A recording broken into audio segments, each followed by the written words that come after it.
il faut arriver, entre guillemets, à fédérer tous les acteurs qui sont, entre guillemets, partenaires de la société civile, les assureurs, les professionnels, les constructeurs, etc., pour que finalement ce comité de pilotage soit une espèce d'instance dans laquelle tout le monde puisse s'y retrouver et soit très très satisfait de ce qui soit mis en place.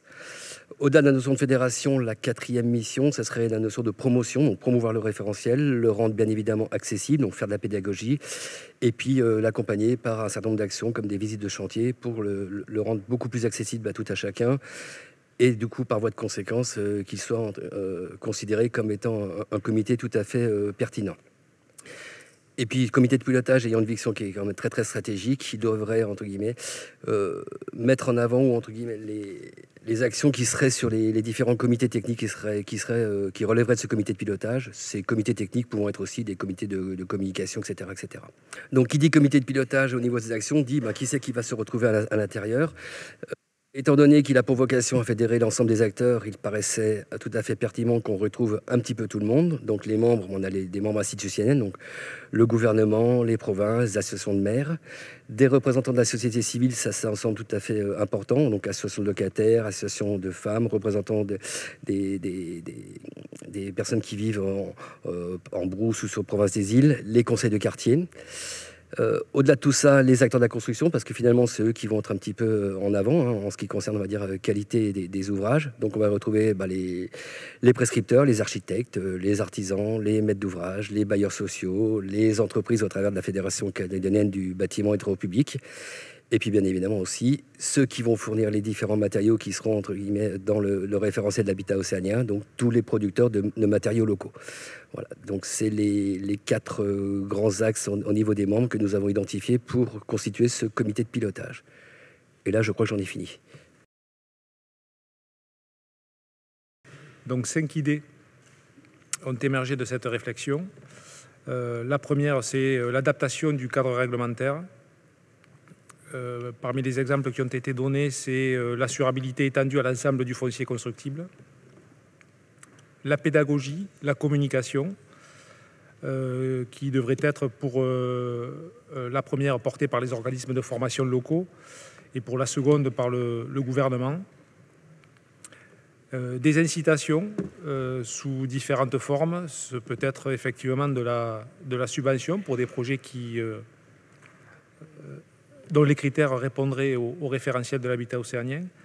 Ce peut être également un fonds de garantie dans le cadre, et c'est en lien avec le quatrième point, d'expérimentation, puisque ça a été un des sujets en fait, de discussion les plus importants de ce groupe de travail, c'est de positionner dans l'ordre des priorités soit le cadre réglementaire, soit l'expérimentation. Les avis étaient partagés.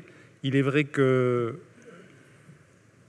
du point de vue de certains, les maîtres d'ouvrage devront à un moment donné prendre le risque de mettre en œuvre certains produits qui, aujourd'hui, ne font pas l'objet de normes et ne sont pas agréés au sens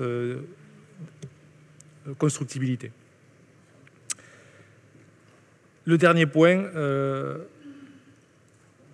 concerne les évaluations.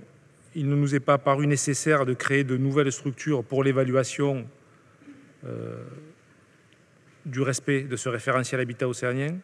Les bureaux de contrôle nous pensaient tout à fait adaptés dans la mesure où ils disposaient en fait des critères d'évaluation nécessaires à leur mission. Donc voilà les 5 idées qui ont émergé de cette réflexion. Donc, les idées sont classées par priorisation. Donc, la première priorité pour soutenir ces filières, c'était l'exemplarité de la commande publique, avec l'intégration de l'utilisation de matériaux locaux dans les cahiers des charges des marchés publics, la mise en place de quotas d'utilisation des matériaux. La seconde idée, c'était la protection du marché local, avec des taxes sur les matériaux importés, des aides fiscales pour favoriser l'achat des matériaux locaux, et puis éventuellement aller jusqu'à l'interdiction d'importation via le contrôle phytosanitaire. La troisième idée, c'était le soutien financier public via des subventions, des prêts à taux zéro pour la création d'entreprises, par exemple, ou des aides fiscales accordées aux particuliers qui souhaiteraient acheter ces matériaux locaux. Ensuite, on avait la création d'un label, on a indiqué simple pour que ce ne soit pas compliqué dans la mise en œuvre, qui reconnaît le concept de l'habitat océanien sur le modèle du label Ardici, le label Ardici Jeux produits calédoniens, et qui serait en complémentarité du RCNC. Et enfin, la cinquième priorité, c'était la communication.